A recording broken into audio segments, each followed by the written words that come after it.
So we got a couple quick easy things for the 300, my daily driver.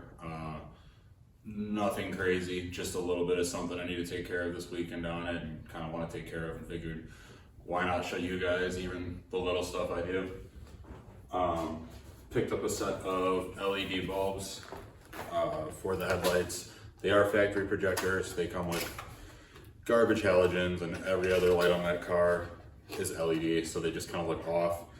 So we're gonna put those in today, along with a set of rear brakes, just rotors, pads, hardware. And then I have a set of WeatherTech mats that are going in the front. My father actually gave me for Christmas, but with all the salt and snow we've had on the road, the inside was trashed. I wasn't about to just lay those mats in on top of the carpet. So probably just a quick little montage of some Saturday morning work. Oh, that was a f***ing lie.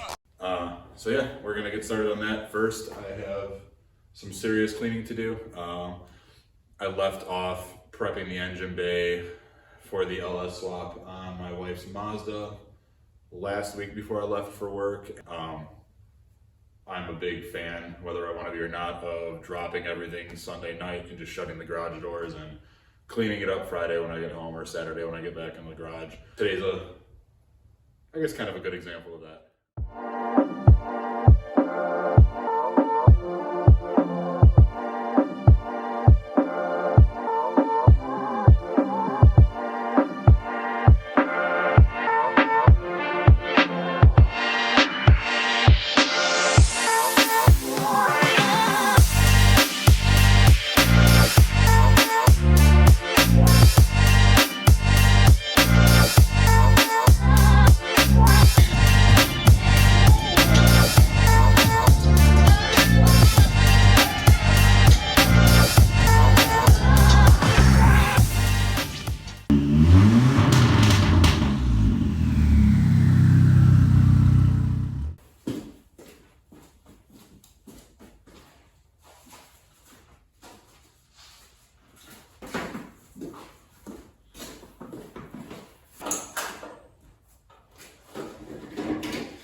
Guys, I would have kneed off it, but I don't feel bad working off of it.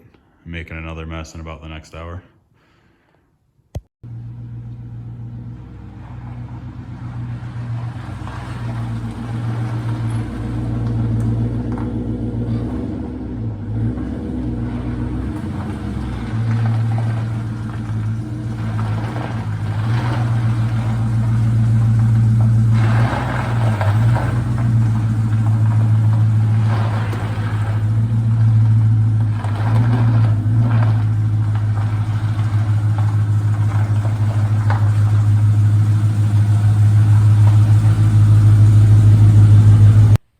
some of you are laughing at that 3-point turn I just did to get in here.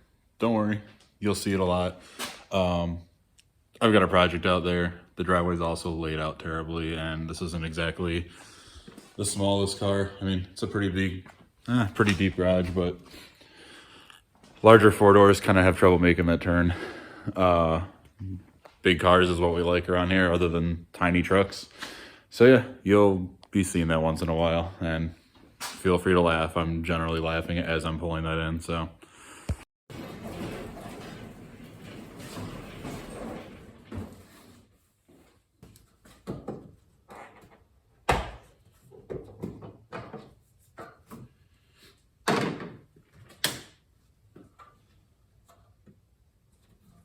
Guys, putting these bulbs in, at least on this and most other cars, is going to be pretty simple. Just take the old one out, and as long as you order the right one, new one should just pop right in. I can see right now on the other side, airbox might have to come out, some little stuff, but it's pretty quick, just R&R.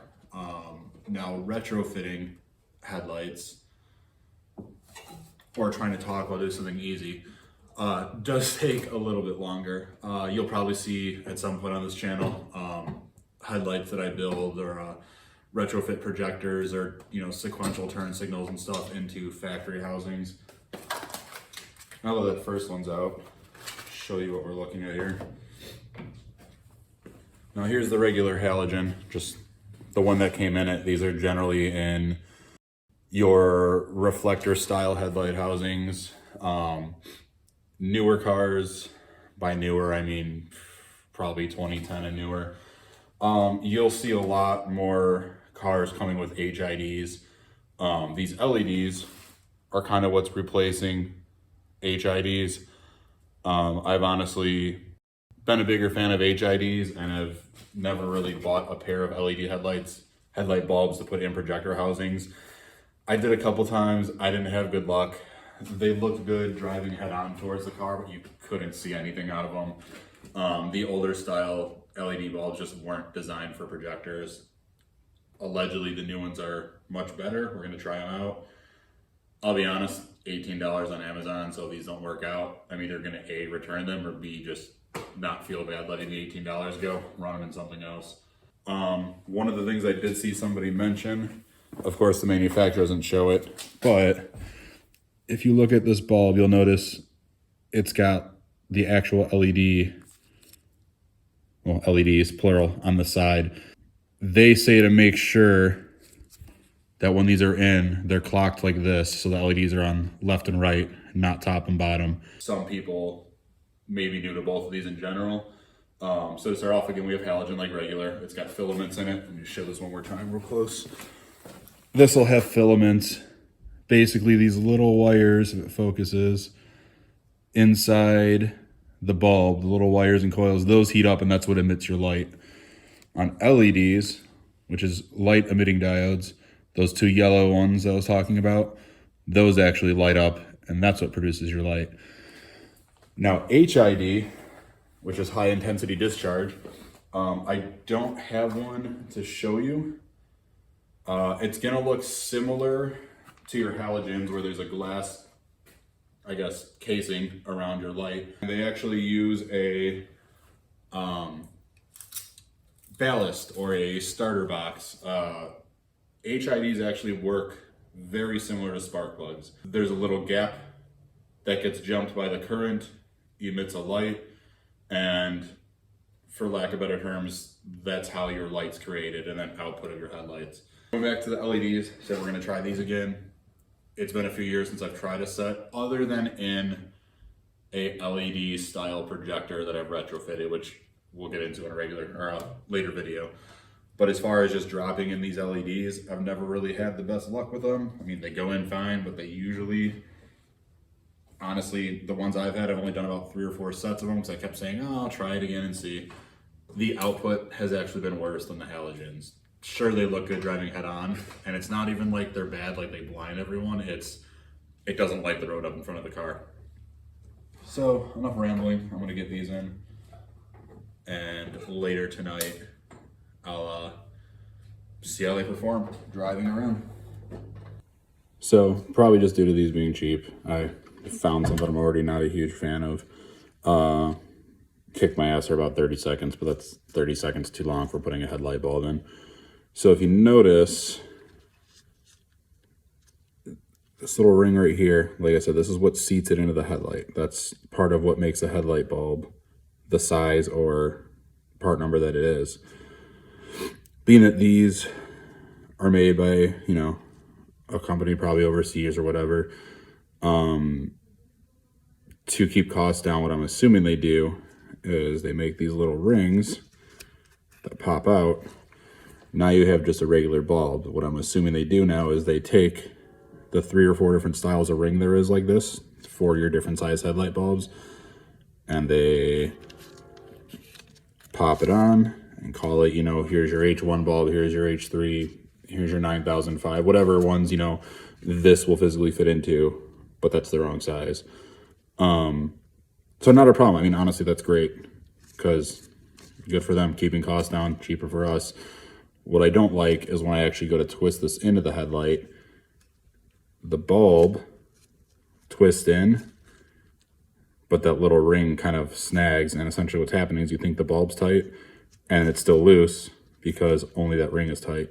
So what we're gonna do, laugh at me if this backfires, you know, a few minutes from now, I'm actually just gonna throw a little dab of some quick drying epoxy and essentially tack that ring in place so that when I spin this, that ring spins and I know the headlight bulb's gonna stay tight. I'm not taking these out and getting a different size to put in another car. $18, I'm gonna buy another set and put them in that.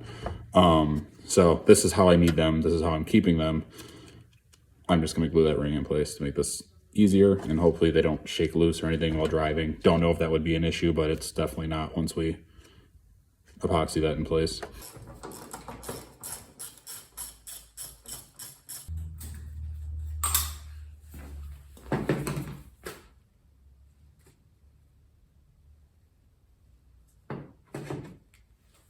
Look at this.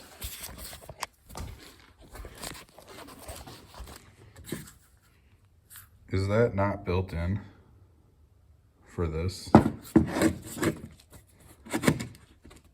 Literally the exact size. Chrysler knew their shit was gonna break once in a while, so they made it good to go for us.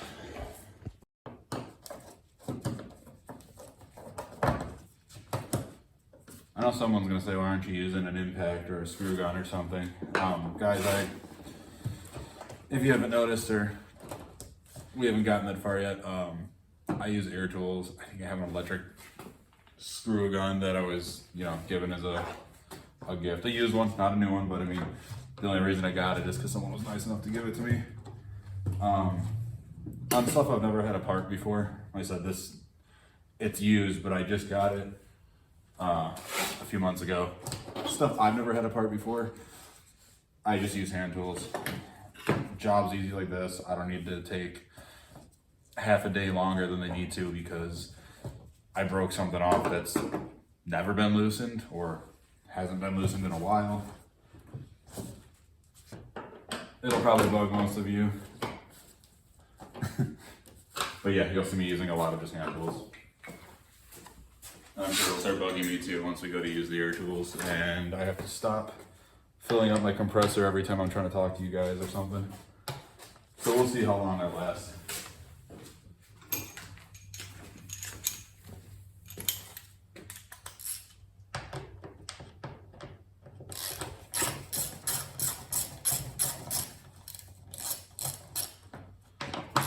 I guess we'll also get to see the previous owner. I already did an air filter on this thing. I'm already thinking if it needs an air filter, it's getting an intake. But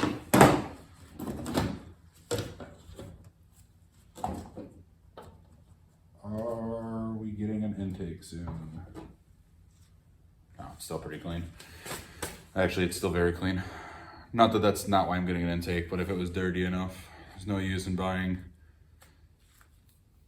a new $20 air filter when I could spend a few hundred on a new intake. Just my logic.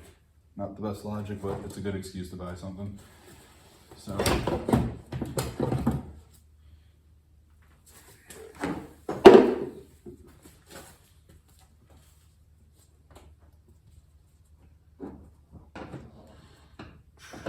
that barely fits. I wonder if that's gonna work in the car when putting this headlight bulb back in. Video might have just got a lot longer. We'll see. Guys, remember how I just said make fun of me if gluing that down doesn't work and just screws me over? That almost happened. I double checked. Here's the factory bulb, here's the new bulb. So what I realized is when the bulb is tightened down, say this is the bottom of the headlight housing, this is the top, we're looking straight on at the headlight. When this bulb's tightened down, it's in that position, which is totally fine, no big deal. You insert the bulb like this, turn it a few degrees and it locks. And that's what you end up with. Here's this guy. If I turn it the same as the one I took out, notice that these LEDs are about 45 degrees when they should be straight on the sides, like I said. That might have been my issue with the last few sets of bulbs I didn't like in the projectors. So here's the solution to that. I'm gonna hold that ring that rotates, turn my bulb so that the LEDs are on the side, and now look. 2 big prongs, 1 little one, 2 big prongs, 1 little one. As far as the headlight housing is concerned, the bulbs are sitting the same way. As far as the LEDs are, now they're actually on the side.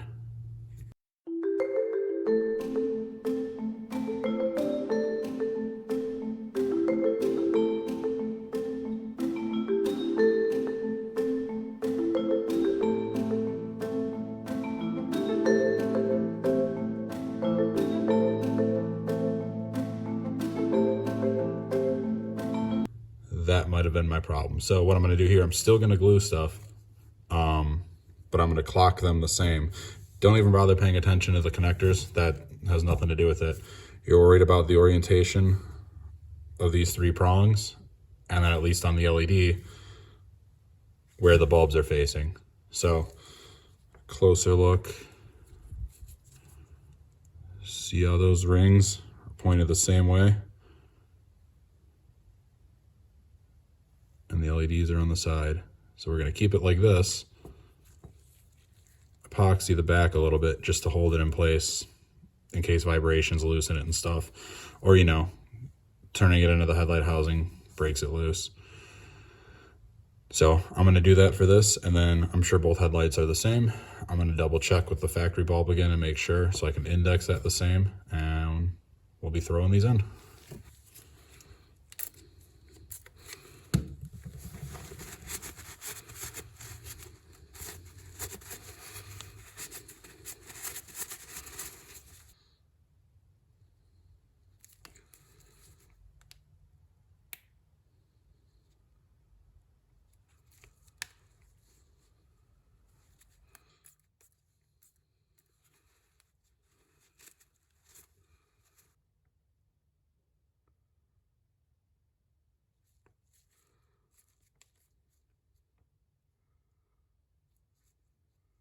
Now guys, it's pretty cold out here.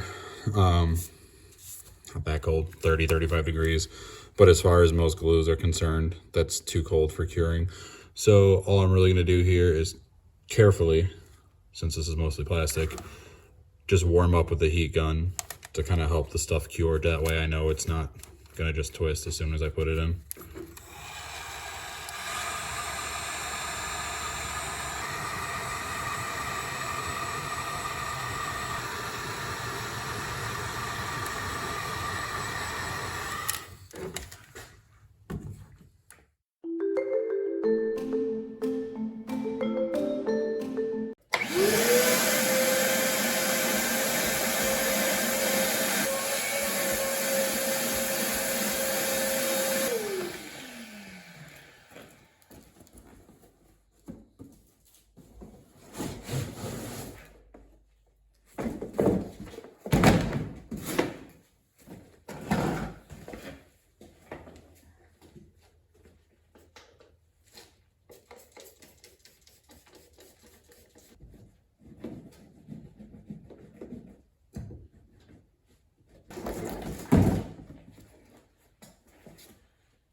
Now guys, all you saw me using there was just some, I don't know, interior cleaner.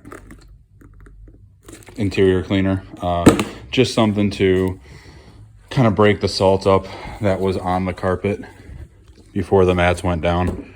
And then I have this little guy right here, just like a dog hair brush for interiors of vehicles. Honestly, it's really good for pulling dog hair and stuff out of any kind of fabric. I mean, hell, I use this on my couch half the time when I'm cleaning the house up. There's some couple other little things I want to do inside this car. It's got some little stuff I want to take care of. Like this, just interior trim that it's actually a known issue with these. You see it pops back into place, but it just came unadhered. It's obviously like a black rubber. So the sun hits it, it cooks, the adhesive kind of loosens up. Nothing crazy. I want to actually clean this car. I haven't done anything other than vacuum it since I got it. It'd be nice to kind of recondition some of the leather and the rubber in here. Give it a real nice detail. This has literally bugged me since day one. It's just the end of the string from the lacing on the steering wheel. Just gonna make sure that's good, tied off, and probably glue it and then snip the end of that. That door hinge needs to be replaced. It pops a little bit. Nothing anyone normal would really care about, but it kind of bugs me being that it's a new to me car. Everything else is in such good shape. I want to take care of that, but along with the little work, we're also going to be wrapping the car. Front struts making a little bit of noise. Probably just lowering springs on this and new struts all the way around. New top hats. Check out the control arm bushings and stuff. As much as I'd love to bag this or even do coilovers, I kind of just want to keep this how it is, especially since I do drive pretty far with it when I do, and I depend on it for work. I'm completely fine with the ride height with this size wheel on it, but it would look a lot better with a little bit of a drop. So we'll see. Well, the inside of the car is clean, mats are in. The epoxy should have had a little bit of a drying time. So I'm gonna throw the headlights back in, button it all up, and we'll test them out.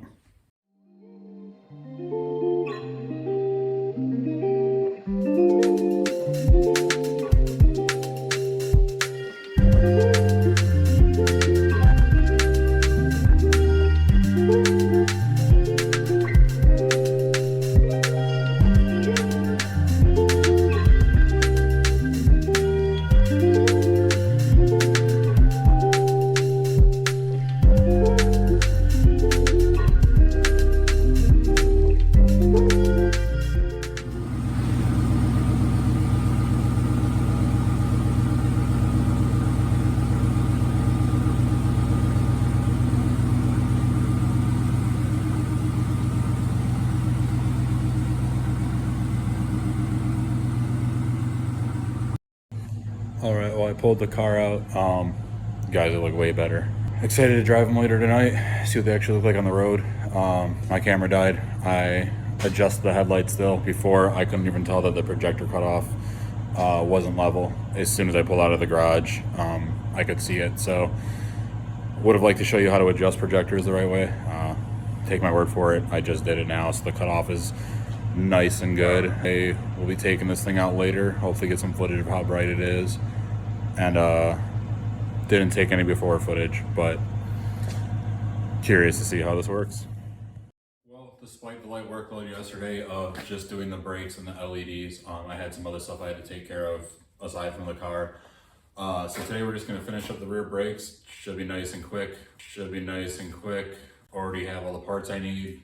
Go over some basic tips and stuff I do when I do brakes on mine and customers' cars. But for the most part, it's just gonna be some footage more so than actually talking through it.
Some of you may know, well, at this point, most of you may know, I'm from the Midwest, and usually cars don't come apart that easy with hand tools out here. When you see me take this rotor off, it might be a new method for some of you that live further south. But for our up here, it's pretty common. So what I want to get at is, before you do anything like this, really the biggest thing you could do is make sure you got the right parts.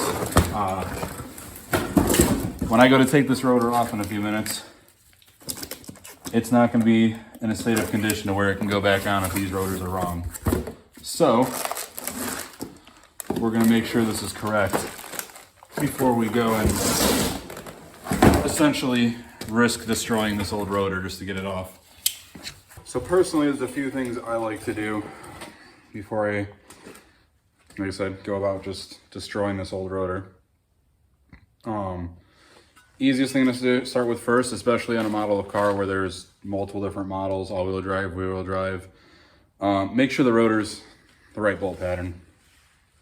Not to mention, it's not impossible for them to send you the complete wrong rotor, regardless of what models your car can come in. Bolt pattern's good, everything looks good there. While you have it like this, it also wouldn't help to compare the top hat section or the hub section of the old and the new rotor. Make sure they look about the same, you know, eyeballed. If one's way taller or way shorter than the other one, you already know you're starting off in a bad spot. And then lastly is going to be the width of the rotor. Now that I'm mentioning that, these two do look different, but one's a solid rotor and the other is vented. Now, I'll be honest, I've never ran into this before, so I don't know if this might possibly be the right rotor. I've never seen a non-vented substituted out for a solid rotor, at least not one that's a different width. Now, I'm not measuring this. I don't have a caliper or a micrometer on me right now. They're actually behind me. But just looking at it, I can tell the width is a little bit different. So I'm going to take this rotor off very carefully because there is a good chance that this rotor is perfectly fine to use. But there's also a pretty good chance that these rotors are not going to be on here. These might be the wrong ones. Sorry, kind of stumbling over my words there. Like I said, I've never actually seen one that's this close yet this far off. Emotional damage. And rotor thickness. So let's see how this goes. We'll pop the old one off as carefully as we can. Normally beat the snot out of it with a dead blow until it pops off. That's what I was expecting to have to show you guys. Gonna have to go about it a little bit differently. You saw how easy the caliper came off. Hopefully the rotor comes off just as easy. Gonna try to get away with just hitting the top hat or the hub section of the rotor with a mallet and seeing if that pops it off or not.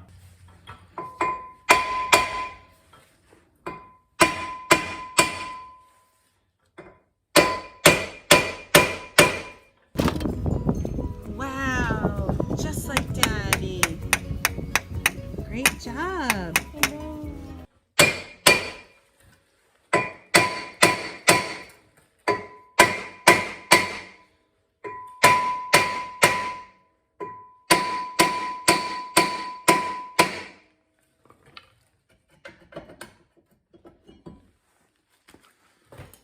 So you saw there, I was just hitting the hub section of the rotor.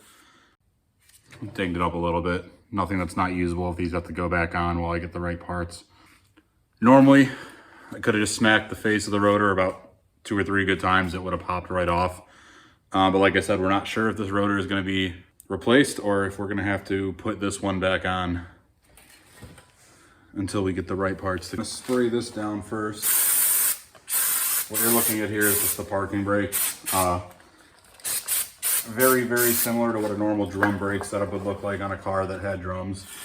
But this is simply just what holds the car. When you apply the parking brake or the e-brake, this is not used or shouldn't be used as a brake while driving. Just kind of scuffing these up is good enough. Like I said, it's not stopping the vehicle, it's to hold it when it's already stopped. Obviously, if you see some crazy wear on it, just replace everything. You can get shoes, just like a regular set of drum brakes, along with all the hardware. Mine's working perfectly fine. I'm not worried about it. Also, while we're in here though, make sure you don't have any oil, grease, anything maybe from possibly a axle seal that's letting loose. In the case of this, where it's rear wheel drive, it's got an independent rear end, so we're not gonna have anything crazy like that. But solid axle cars and stuff, if you look in here and see a bunch of gunk and grease and dirt cleaning this stuff, it's generally gonna be one of two things: leaking axle seal, or if it's got drums, a bad wheel cylinder, leaking brake fluid in there. But in this situation, everything's looking fine. I just spray it, wipe it all down, clean it up. You're hardly ever in here, so take advantage of the one time that you are. And let's see how this rotor fits. So what I like to do is throw the rotor on there backwards and grab a clean towel. And this allows me to spray the backside of the rotor, clean it off. Now the reason you're doing this is almost always these rotors come shipped with a basically just grease on them, like an oily substance. Its purpose is just to keep these from rusting while they're sitting on a shelf for God knows how long, until you're the one purchasing them and putting them on your car. Not the best thing to get on your brakes. So I generally just like to clean those off. The reason I start with this side is because now I can grab the outside of the rotor without touching the part you just cleaned, flip it around, put it back on the correct way, and now you can clean the front of it. And what that just did is completely clean the back, and now there's no way anything can really get to it. Nothing that's gonna hurt it, at least. If you have the rotor sitting on this way, generally the first thing you're gonna do to take it off is reach around the back like that to pull it off. Getting grease or anything that might be on your hands or gloves onto the rotor.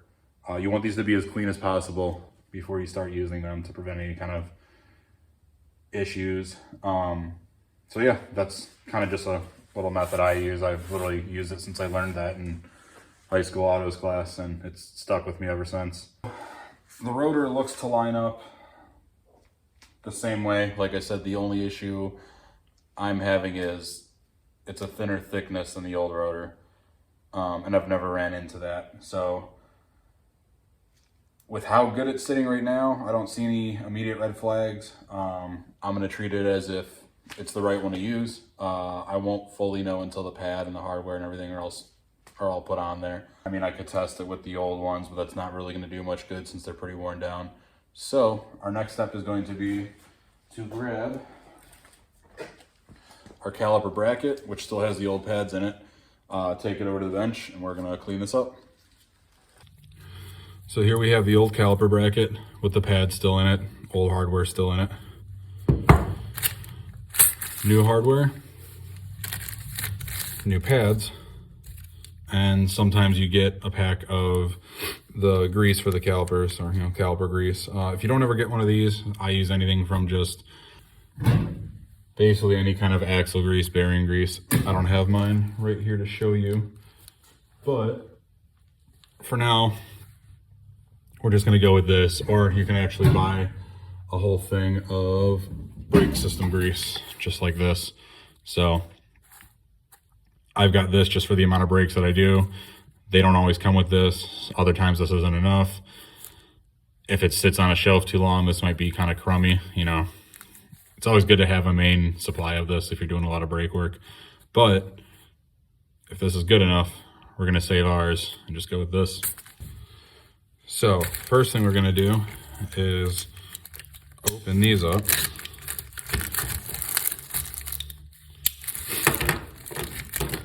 On the plus side, these do look to be identical to the ones coming out, so that makes me feel a little bit better about the kit that was ordered.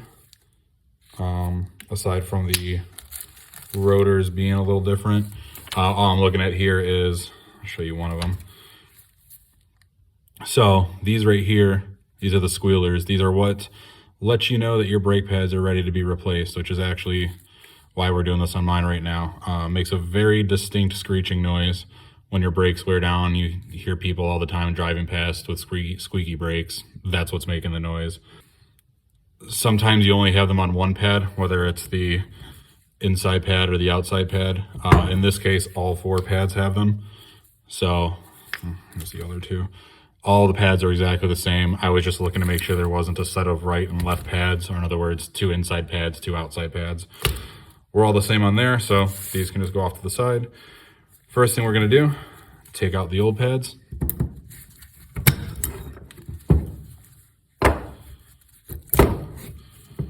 Now on these, I guess kind of the same thing. This has a squealer on both pads, so once again, sometimes cars, or not even cars specifically, but the set of brakes is only gonna have them on one side.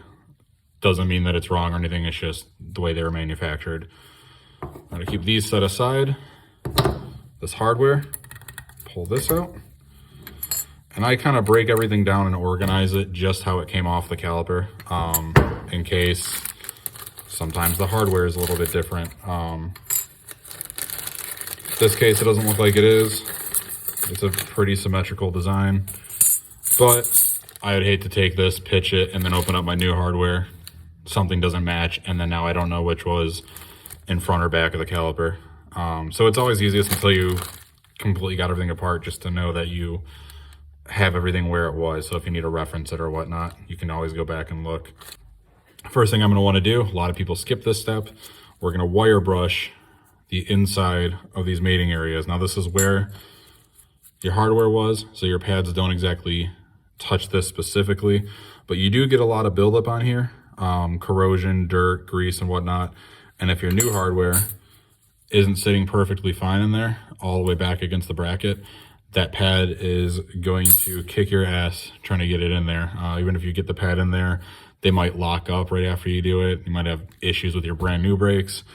Anything like that, just simply due to not cleaning these. It takes 2 seconds. You can use a pneumatic wire brush, a hand wire brush, whatever you want to use. Do not skip this step. Now, for the sake of showing you how easy this is with just basic tools, we're going to use a hand style wire brush on here. Even this one itself is beat to shit. It's still good. You're simply just breaking down and scoring the surface of this and getting all the crud off of it. So I generally will hit this with some brake cleaner first.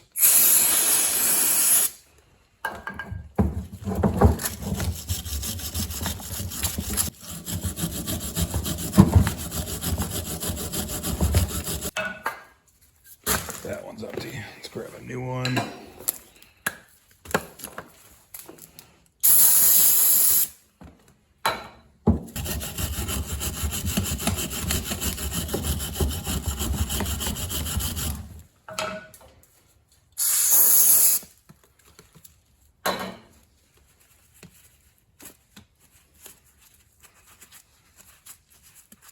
Now, this camera picks it up. You'll see you want to hit all 3 sides right where my thumb is. So the bottom, back, and then the top. Hit all of this with the wire brush. Give it a nice clean surface. Here's the side we haven't done yet. This one wasn't too bad, but more so back here, you can kind of see the difference on it. Like I said, even if it looks like it's clean enough, still wire brush it. You don't want to have these things halfway put together or the car completely put together and find out they're all hanging up because of the corrosion and dirt that's on these. So now we're going to fit our new hardware on one set of pads to this. So pop these on. It slid right in, but it's still in. It's not falling out. It did clip. But literally effortless, and it just kind of clicked in. Same with that. Not saying it wouldn't have if we didn't clean it, but generally these will get hung up, or you'd look at it from the side. These wouldn't be sitting flush. They'd sit all cockeyed, and once again, every little bit of matter that's not supposed to be in there is going to make this to this a tighter fit, which is not going to allow the pad to move around easy. So we're going to grab our new pads, our grease,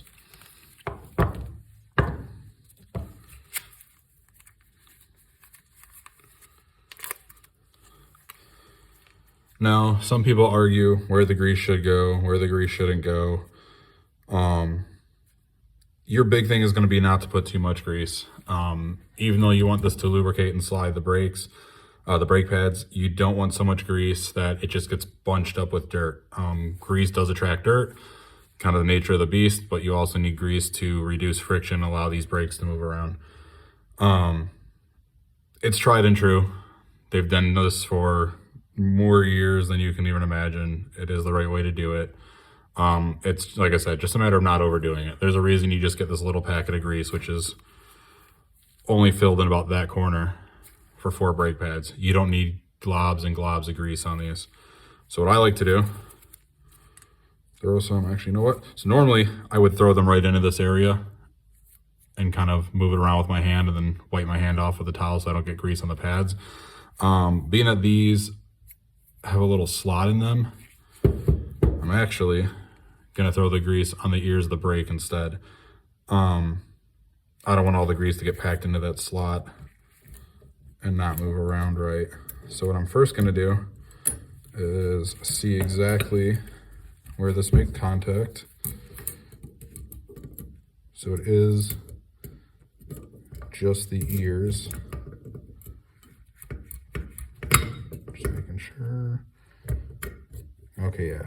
So I mean, even without the grease, that slides in there perfectly fine. But thermal expansion, heating the brakes up and letting them cool down, the brakes are going to need some assistance sliding around. So just a little bit right there, a little bit right here. And what I do, kind of smooth it out. Smooth that out. Any extra, now keep in mind this hand's clean. I shouldn't be really touching this, but it's not as bad as this hand touching it. Extra, I'm just gonna smear on this backing plate. Don't need to go crazy. This is just gonna keep some of the friction away between the piston and the caliper and the brake pad. It's actually, this little plate too is gonna keep it from making some noise and reduce the friction, but it always helps a little bit. Now before I go any further, wipe as much of this off my glove as I can. Still not touching the pad, I'm touching the outsides of it. But if I have to touch the pad, clean hand. So, let's go and slide one of these in here without getting the grease everywhere.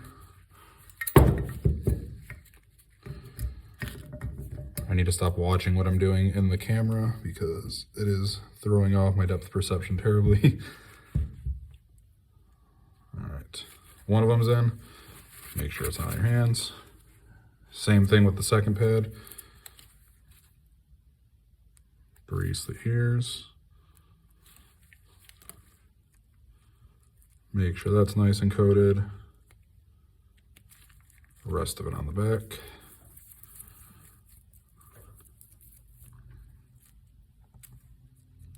Just like that. Get the grease off your hand.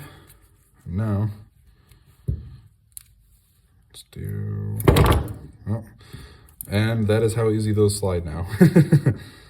So, once you get them in here, you kind of gotta, I guess, not rock them around too much, but that's good. I mean, you want them to slide like that. That's that much less work they have to do to return back to the right spot after you let off the brakes. And it is also less resistance that you're going to see on the brake pads when the caliper pushes it against the rotor. So there's that. So those don't fall out again. I'm just going to kind of throw that under there. So you can see both the pads are in. Now the last thing we're going to want to do is pull these slides out and re-grease them. Clean them, re-grease them, make sure they're good to go. Higher end brake kits will come with slide boots. Hell, some even come with slides. I just got this kit through Detroit Axle. I use these on all the daily drivers, a lot of customer cars. They're really nice kits. Sometimes they even come with a can of brake clean. This one did not come with the boots, but on the plus side, they're still in good shape. So I'm gonna grab the boot here, kind of twist and pull the slide out. The reason I do this, you don't tear the boots. Same with this side. Pull the slides out. You want to make sure the slides go back into the same place. Some cars, they're different on each side. This one's not. So now with this, I simply just wipe off the grease, which is good that there is actually grease that's still a liquid form, or, you know, a slick form on there. It's not just all dried up and solid.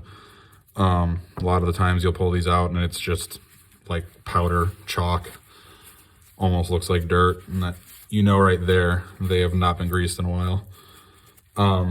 I wipe these off, make sure there's no weird scoring or anything, no nicks, nothing there shouldn't be. If there is, depending on how bad it is, you can wire brush it, hit it with an SOS pad or something really fine, and clean it up. These two are good to go. Now what I am going to do with these is use my brake grease that I showed you earlier.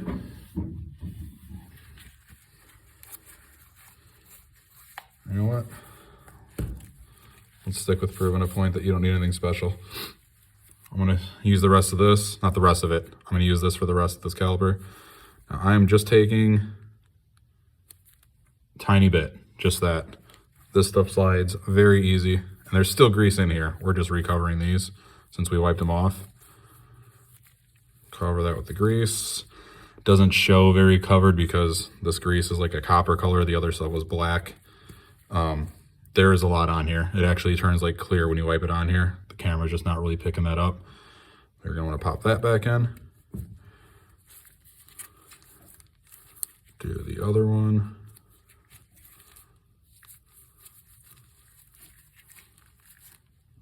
Slide that on in. Push them all the way in, kind of give them a little twist.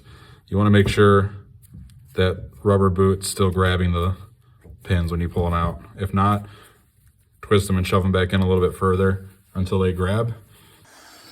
Now the first thing I usually do is we're going to just set this caliper bracket right on the rotor again. As soon as it's on the rotor, just so these don't fall out, pinch them together so they're touching the rotor. Then you're just going to, like that, you're just going to index these two holes where they were originally bolted in, hand tighten the bolts, and then we'll go from there. On here, hand tight, we're going to go ahead and tighten the two bolts up.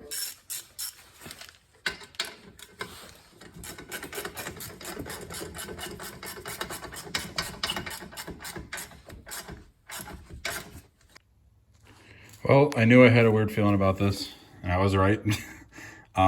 I've got the caliper bracket bolted on, the pads sitting where they should be. If you look, see how much space is still on the outside of that? Let's see, right here. That pad should be much further out. Now what that means is that this is in fact way too thin for the back of this. It looks pretty obvious now. Like I said, and like you saw, I was pretty hesitant on this. I've never seen a new rotor that's thinner thickness than an old one like that. But if I didn't try it, it would have been the right one that would have worked fine or something. Guys, whenever you're doing brakes, if something ever doesn't look right or go together right, don't leave it how it is. You're messing with your safety, other people's safety. This could end up in, you know, brakes failing and my car hitting another car, me hitting anything, just harming myself. Either way, I was always taught, you know, treat everyone's car, your own, any customer's cars you're working on or anything, treat it like they're going to be driving past, you know, one of your family members. You don't ever want anything to go wrong. I was always, you know, given the example, it's far-fetched, but it gets the point across, from my autos teacher back in high school. You know, something like this, you're doing brakes on it, something goes together kind of weird, but it still goes together, and you're like, oh, whatever, I'll make my side money, send the car out the door, not my problem. Or even if you're at work and you work at a shop, you know, it's car's done, I'm going home at 4 today, who cares, I got my money. Well, you know, the person whose car you just worked on is driving, their brakes go out, they swerve into oncoming traffic and hit your husband's car, your wife's car, your mom's car, anything like that, how would that make you feel? Rare circumstance, but it gets the point across. It shouldn't matter who it is or who gets harmed from it. If you're working on cars like this, don't ever second guess anything. Whether, once again, it's stuff like this not fitting quite right, or maybe you don't remember if you tightened that one bolt. You think you did, you're not sure, you're sure it's fine. Go back and double check it. That's just part of being a technician, whether you're doing it as a hobby on your own car, running a shop, and you're working on other people's cars. And yeah, just always use common sense with that stuff. I mean, if you're not sure on something, don't send a car out the door, regardless of whose it is. Well, got the old rotor and old pads back on. Still use the new hardware, just because, why not? It's not, they're not going to refund me because it's missing that. Needless to say, this is how it should have looked. A lot less space right here. Those other pads literally, when they grabbed, could have fallen through. So, I mean, yeah, looking at it now, even before, I know a lot of you were screaming at the computer or at your TV, you dummy, like I knew that wasn't going to work, look how much thinner it was. But, like I said, there was still a chance that those were going to fit. It's just been a different, either updated design or an aftermarket design. At this point, I'm just glad we caught it. So we're going to just keep reassembling this.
Well, we tried.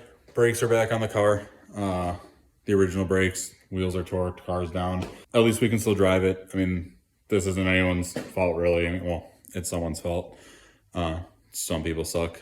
I don't know, but not holding it to Detroit axle or anything. Use these guys tons of times for brakes, steering, and everything. I literally have no affiliation with them, so I don't take it that way.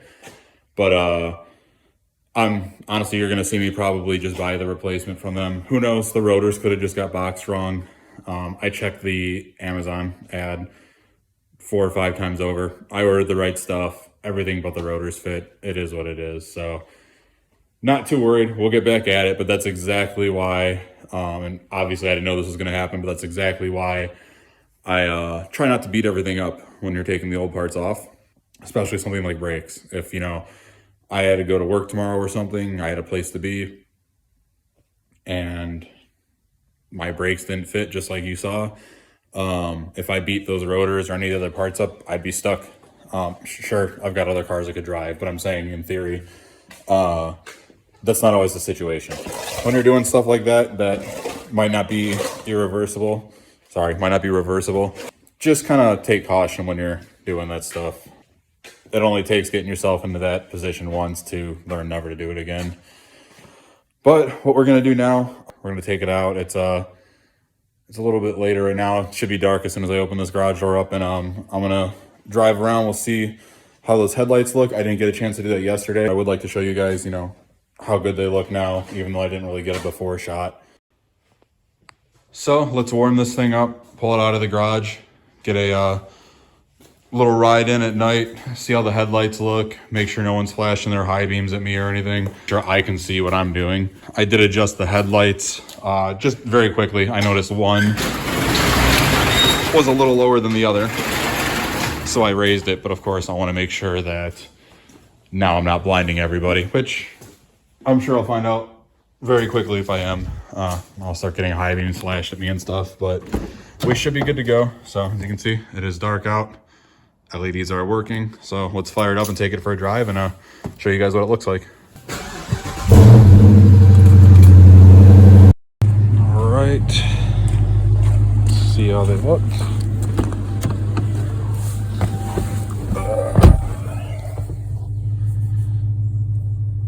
Little shameless bragging right there. Gotta have that. Already tell you right now, these headlights are way better. It is foggy as hell out though. That's just the headlights. That's the fog lights. We'll leave those all on for the time being.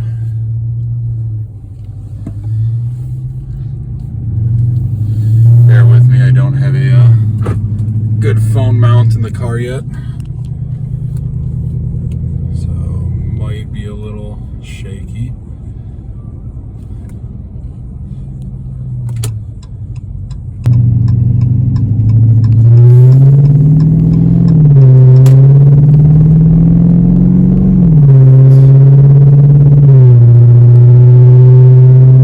I didn't get hit with high beams right away from the first car. The level looks pretty good. Honestly, I feel like they could still come up quite a bit. Ever since I got this car, I felt like the headlights were aimed a little low. And if I'm being honest, pulling out of the driveway, seeing the lights on the side of my neighbor's house, they did not look even still. I mean, still need to come up a little, but this is miles better than what the halogens looked like. The fog is really kind of screwing up what it looks like on the camera. And I know I didn't take a before video, but still nice to see how much of a difference, at least to me, this made compared to what I pulled out of the car.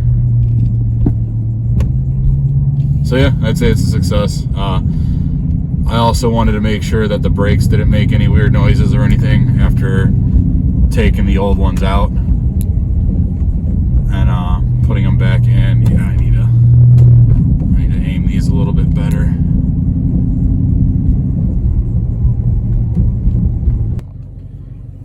Alright guys, so I just kind of wanted to show you what the light looked like in a little cleaner environment. You can see right here, these are just my low beams. No fog lights, actually. There's the fog lights. So just the low beams, nice even cutoff. What at least I personally do, there's a bunch of arguments on, you know, what's right and what's not. But regardless, you want your driver's side to be lower than your passenger side, first rule of thumb. That way, you're not going to blind anyone with oncoming. Passenger side being, you can have a little bit higher without blinding the car coming on, you know, head on to you. But what that does is it makes it so you can see further out on the side of the road and such. Now these lines, you can see it kind of goes over, up, and over. That right there is the driver's side headlight. What I do is I make this little line of the passenger side headlight even with that side of the driver's side. So it goes over, up, over. Now we're on the passenger side headlight, up and over. Well, I'm about 10 feet from the garage door. I know it doesn't look like it's going up that high or that much of a variance, but when you're on the road, it is a huge difference between the two headlights in a good way. Like I said, I can see all the way down the road without blinding anybody with my low beams on like this. It's not like everyone that sticks LEDs and HIDs inside regular headlights that just splatter everywhere. This happens so that essentially when you're driving, this little cutoff line right here, this is below eye level for everyone coming up against you on traffic, so it doesn't look like they're blinding you with their high beams or anything like that as you're coming up on them. Speaking of high beams, you can see that splatters up right here a little bit. It kind of just light going everywhere. Now, I don't think it's the projectors. These are pretty nice headlights from factory. That's probably something to do with the LED. Then again, it could be the projector. It could even be dirt on the lens or something. Regardless, they're just my high beams. The way I see it, the more light, the better. I don't drive with them every second. It's only if I'm on a back road, ideally with no cars coming head on. So at that point, I'm kind of who cares how much light splatters? I just want to see as much as I can. So what you'll get though, you'll get this effect if you put LEDs and HIDs inside regular headlights, reflector style headlights, instead of getting a nice projector cutoff like that. And that's where you get a lot of people hitting you with their high beams, or if you know you're the car coming head on to a car like that, it looks like they're just blinding the crap out of everyone on the road. Nobody can see. Same thing as those guys that run giant light bars on their trucks. It does the same thing. You might be able to see good from your car. The people coming on opposing traffic cannot see a damn thing. This is more than enough of what I was looking for. I drove head on to quite a few cars just now. Not a single person flashed their high beams. Now that I'm looking at it against a clean wall, I do not think I need to adjust these at all. These are perfect. And once again, I did want to make sure the brakes didn't do anything weird because I did have them on and off. We were careful, but when it comes down to it, I did still hit them with a mallet, at least that one rotor. I wanted to make sure we were good. So we're gonna go ahead and order the right brakes now. Or I should say, order a new set of brakes. We did order the right brakes. Once again, I'm not blaming it on Detroit Axle or anything. It's whatever. It's not the end of the world. We're gonna get it taken care of. I may or may not make a video on it, simply because you don't really need to see the same thing twice. I kind of went through the whole process already, aside from the brake caliper tool. I do have a couple brake jobs coming up on customers' cars. I'll probably get a little bit in with that. This is probably all we're gonna see of the 300 for right now. It does need that door hinge replaced. See if you can hear it. No, it's not gonna pick it up on camera, but it does pop a little bit. I do need to fix that interior. It might be another short video that pops up or something, but come spring, it's gonna get vinyl wrapped. Probably some sort of suspension setup. I'm gonna be changing some wheels and tires on it. But for now, I think this is where we're gonna end off with the first video, other than the introduction, which I'm actually still working on. So if you're paying attention to what I'm wearing on certain days, you may realize some of it was filmed other days in the middle of this. Thanks again for everyone that's, you know, looking at this new channel of mine. It might be kind of a slow start. Might be kind of a long, slow start.